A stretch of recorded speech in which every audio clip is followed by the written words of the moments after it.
दोस्तों आज का हमारा टॉपिक है यूपी बोर्ड सॉल्यूशन क्लास 12 साहित्यिक हिंदी का समसामयिक निबंध। समसामयिक निबंध मतलब आज का जो हमारा टॉपिक है क्या है, स्वच्छ भारत का अभियान। तो दोस्तों आज की वीडियो में हम स्वच्छ भारत अभियान पर निबंध लिखेंगे। तो देखिए पहला हेडिंग हमारा क्या है, प्रस्तावना। देखिए प्रस्तावना क्या है, देखिए यह सर्वविदित है कि 2 अक्टूबर भारतीय वासियों के लिए कितने महत्व का दिवस है। इस दिन हमारे राष्ट्रपिता महात्मा गांधी का जन्म हुआ था। इस युग पुरुष ने भारत सहित पूरे विश्व को मानवता की राह दिखाई। हमारे देश में प्रत्येक वर्ष गांधी जी का जन्मदिन एक राष्ट्रीय पर्व के रूप में मनाया जाता है और इसमें कोई संदेह नहीं है कि उनके प्रति हमारी श्रद्धा प्रतिवर्ष बढ़ती जाती है। इस बार वर्ष 2014 में भी 2 अक्टूबर को ससम्मान गांधी जी को याद किया गया, लेकिन स्वच्छ भारत अभियान की शुरुआत के कारण इस बार यह दिन और भी विशिष्ट रहा। अगला हेडिंग देखिए क्या है, स्वच्छता अभियान से तात्पर्य। देखिए स्वच्छ भारत अभियान एक राष्ट्रीय अभियान है। गांधी जी की 145वीं जयंती के अवसर पर माननीय प्रधानमंत्री श्री नरेंद्र मोदी ने इस अभियान के आरंभ की घोषणा की। यह अभियान प्रधानमंत्री जी की महत्वाकांक्षी परियोजनाओं में से एक है। 2 अक्टूबर 2014 को उन्होंने राजपथ पर जनसमूह को संबोधित करते हुए सभी राष्ट्रवासियों के स्वच्छ भारत अभियान में भाग लेने और इसे सफल बनाने की अपील की। साफ सफाई के संदर्भ में देखा जाए तो यह अभियान अब तक का सबसे बड़ा स्वच्छता अभियान है। अगला हेडिंग देखिए हमारा क्या, स्वच्छता अभियान एक जन आंदोलन। देखिए इसके बाद मोदी जी ने जनपथ जाकर स्वच्छ भारत अभियान की शुरुआत की है। इस अवसर पर उन्होंने लगभग 40 मिनट का भाषण दिया और स्वच्छता के प्रति लोगों को जागरूक करने का प्रयास किया। अपने भाषण के दौरान उन्होंने महात्मा गांधी और लाल बहादुर शास्त्री जी का जिक्र करते हुए बड़ी बड़ी खूबसूरती से इन दोनों महापुरुषों का इस अभियान से जोड़ दिया। उन्होंने कहा, गांधी जी ने आज़ादी से पहले नारा दिया था, क्विट इंडिया क्लीन इंडिया।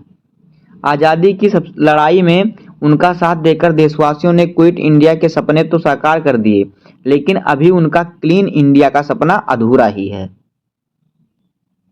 आगे देखिए, अब सब समय आ गया है कि हम 125 करोड़ भारतीय अपनी मातृभूमि को स्वच्छ बनाने का प्रण करें।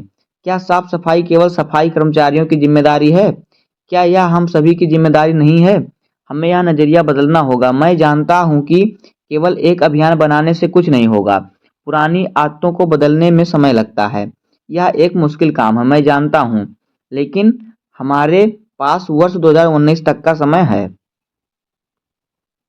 आगे देखिए, प्रधानमंत्री जी ने 5 वर्ष में देश को साफ सुथरा बनाने के लिए लोगों को शपथ दिलाई कि ना मैं गंदगी करूंगा और ना ही गंदगी करने दें। आप शपथ लें कि ना मैं गंदगी करूंगा, ना मैं गंदगी किसी को करने दूंगा।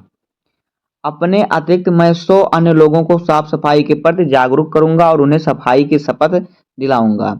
उन्होंने कहा कि हर व्यक्ति साल में 100 घंटे का श्रमदान करने की शपथ ले और सप्ताह में कम से कम 2 घंटे सफाई के लिए निकाले।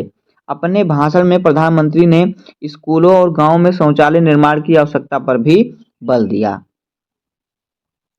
अगला हेडिंग देखिए क्या है, भारत को स्वच्छ बनाने में सरकार का योगदान। तो देखिए, केंद्र सरकार और प्रधानमंत्री की गंदगी मुक्त भारत की संकल्पना अच्छी है तथा इस दिशा में उनकी ओर से किए गए आरंभिक प्रयास भी सराहनीय हैं, लेकिन सबसे महत्वपूर्ण प्रश्न यह है कि आखिर क्या कारण है कि साफ सफाई हम भारतवासियों के लिए कभी महत्व का विषय नहीं रहा। आखिर क्यों तमाम प्रयासों के बाद भी हम साफ सुथरे नहीं रहते। हमारे गांव गंदगी के लिए बहुत पहले से बदनाम है, लेकिन ध्यान दिया जाए तो यह पता चलता है कि इस मामले में शहरों की स्थिति भी गांवों से बहुत भिन्न नहीं है। अगला हेडिंग देखिए हमारा क्या, स्वच्छता अभियान की आवश्यकता। आज पूरी दुनिया में भारत की छवि एक गंदे देश की है। जब जब भारत की अर्थव्यवस्था, तरक्कों, ताकत और प्रतिभा की बात होती है, तब तब इस बात की भी चर्चा होती है कि भारत एक गंदा देश है।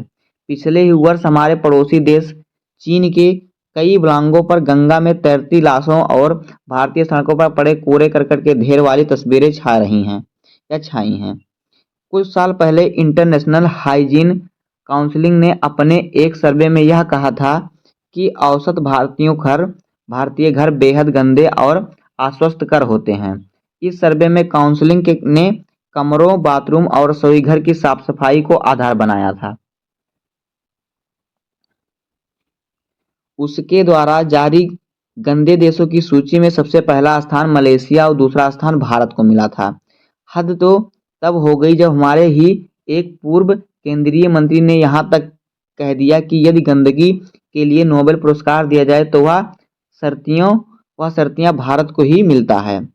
ये सभी बातें और तथ्य हमें यह सोचने पर मजबूर करते हैं कि हम भारतीय साफ सफाई के मामले में भी पिछड़े हुए क्यों हैं, जबकि हम उस समृद्ध एवं गौरवशील भारतीय संस्कृति के अनुयायी हैं जिनका मुख्य उद्देश्य सदा पवित्रता और शुद्धि रहा है। देखिए, वास्तव में भारतीय जनमानस की इसी अवधारणा के चलते एक उलझन में रहा। उसने इस सीमित अर्थों में ग्रहण करते हुए मन और अंतःकरण की शुचिता को ही सर्वोपरि माना। इसलिए हमारे यहाँ कहा गया है कि मन चंगा तो कटौती में गंगा। यह सही है कि चरित्र की शुद्धि और पवित्रता बहुत आवश्यक है, लेकिन बाहर की सफाई भी उतनी आवश्यक है। यदि हमारा आसपास का परिवेश ही स्वच्छ नहीं होगा तो मन भला किस प्रकार शुद्ध रह सकेगा। अस्वच्छ परिवेश का प्रतिकूल प्रभाव हमारे मन पर भी पड़ता है। जिस प्रकार एक स्वस्थ शरीर में स्वस्थ मस्तिष्क का वास होता है, उसी प्रकार एक स्वस्थ और शुद्ध व्यक्ति में विकास की स्वच्छ और पवित्र परिवेश में भी संभव है। जब आप स्वच्छ रहेंगे तो आप स्वस्थ रहेंगे, आप स्वस्थ रहेंगे तो आप कार्य करेंगे तभी आप क्या करेंगे, आगे बढ़ पाएंगे। आगे देखिए, अतः अंतःकरण की शुद्धि का मार्ग बाहरी जगत की शुद्धि और स्वच्छता से होकर ही गुजरता है। साफ सफाई के अभाव से हमारे आध्यात्मिक लक्ष्य तो प्रभावित होते ही हैं, साथ ही हमारी आर्थिक प्रगति भी बाधित होती है। अपने भाषण में प्रधानमंत्री जी ने विश्व स्वास्थ्य संगठन में के एक आकलन का हवाला देते हुए कहा कि गंदगी के कारण औसत रूप से प्रत्येक भारतीय को प्रतिवर्ष 6500 का अतिरिक्त आर्थिक बोझ उठाना पड़ता है। यदि उच्च वर्ग को इसमें शामिल न किया जाए तो यह आंकड़ा 12 से 15,000 तक पहुंच सकता है।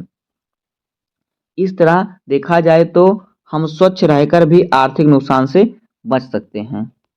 अगला आइटम देखिए हमारा क्या, उपसंहार।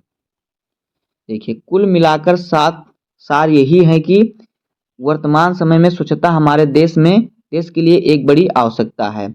यह समय भारतवर्ष के लिए बदलाव का समय है। बदलाव के इस दौर में यदि हम स्वच्छता के क्षेत्र में पीछे रह गए तो आर्थिक उन्नति का कोई महत्व नहीं रहेगा। हाल ही में हमारे प्रधानमंत्री ने 25 सितंबर 2014 को मेक इन इंडिया अभियान का भी शुभ आरंभ किया है, जिसका लक्ष्य भारत को मैन्युफैक्चरिंग के क्षेत्र में अव्वल बनाना है। इस अभियान से आर्थिक गति को अवश्य मिलेगी, लेकिन इसके साथ ही हमें प्रदूषण के रूप में एक बड़ी चुनौती भी मिलने वाली है। अतः हमें अपने दैनिक जीवन में तो सफाई को एक मुहिम की तरह शामिल करने की जरूरत है ही, साथ ही हमें इसे एक बड़े स्तर पर भी देखने की जरूरत है ताकि हमारा पर्यावरण भी शुद्ध रहे। आगे देखिए, स्वच्छता समान रूप से हम सभी की नैतिक जिम्मेदारी है। हर समय कोई सरकारी संस्था या बाहरी बल हमारे पीछे नहीं रह सकता। हमें अपनी आदतों में सुधार करना होगा और स्वच्छता को अपनी दिनचर्या का हिस्सा बनाना होगा। हालांकि आदतों में बदलाव करना आसान नहीं होता, लेकिन यह इतना मुश्किल भी नहीं है कि प्रधानमंत्री ने ठीक ही कहा है कि यदि हम कम से कम खर्च में अपनी पहली ही कोशिश में मंगल ग्रह पर पहुंच गए तो क्या हम स्वच्छ भारत का निर्माण सफलतापूर्वक नहीं कर सकते। कहने का तात्पर्य है कि क्लीन इंडिया का सपना पूरा करना कठिन नहीं है। हमें हर हाल में इस लक्ष्य को वर्ष 2019 तक क्या करना है, प्राप्त करना है। तभी हमारी ओर से राष्ट्रपिता महात्मा गांधी को उनकी 150वीं जयंती पर सच्ची श्रद्धांजलि दी जा सकेगी। तो देखिए, आपको इसी प्रकार से लिखना है स्वच्छ भारत पर निबंध। तो उम्मीद है कि आपको वीडियो पसंद आया होगा। अगर आपको वीडियो पसंद आया हो तो वीडियो को लाइक कर दीजिएगा, चैनल पर नए सब्सक्राइब कर दीजिए, बेल आइकन को प्रेस कर दीजिए, क्योंकि बोर्ड एग्जाम के हर इंपॉर्टेंट टॉपिक का वीडियो आपको चैनल पर मिलता रहेगा। तो मिलते हैं किसी नेक्स्ट वीडियो में, तब तक के लिए धन्यवाद। जय हिंद।